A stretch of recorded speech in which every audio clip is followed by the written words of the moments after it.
encouraging collaborative work and research, because science is a collaboration of scientists. It's usually very seldom done in isolation. People work together as teams. And then the greater control over research and how its findings are presented in the media. If you communicate well, you can emphasize the right things about science, about research findings to the media, that quite often are not done if you don't do that. Should scientists expect scientific literacy from the public? No. Where I teach my honor students, I don't expect them, and it will be total futile exercise for them to become scientifically literate. It's impossible. They come from all disciplines, but most of them have studied politics and philosophy and economics and those courses at university. I try my best to get BSc graduates, and some of those people. This year, for example, have a master's student who already has a master's in genetics, who is studying the honors degree in journalism because he wants to be a good science communicator. But we want to teach, as Robert Park, he was a scientific advisor, a physicist for the Clinton administration. We try to teach a scientific worldview, that you understand how science works, what the methods of science are, what is peer review, that whole process. But also the understanding that we live in an ordinary universe governed by physical laws that cannot be circumvented.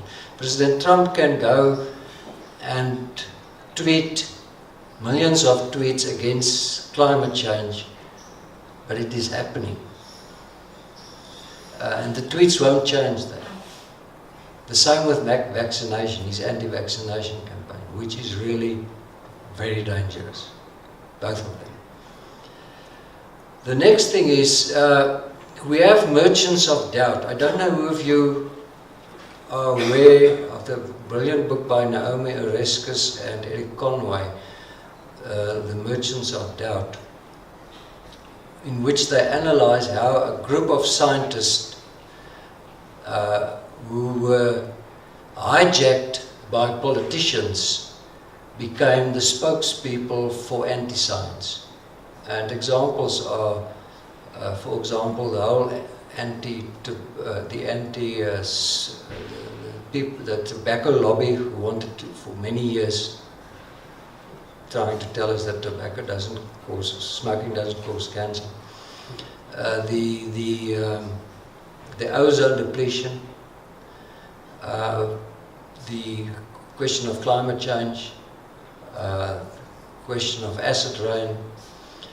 Read the book. It's absolutely worthwhile as a science communication exercise. I prescribe it to my students. It gives them a good perspective on the problems that can entrap scientists when they lose their independence, or they allow themselves to be non-independent. In South Africa, we had the HIV/AIDS denialist President Thabo Mbeki.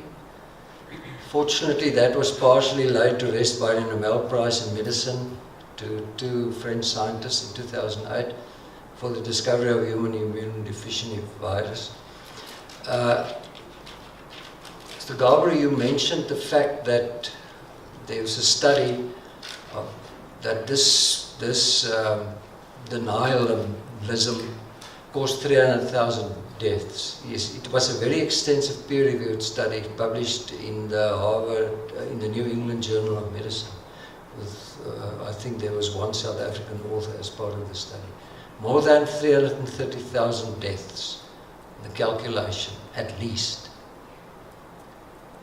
were caused by that policy of denialism. So it's dangerous.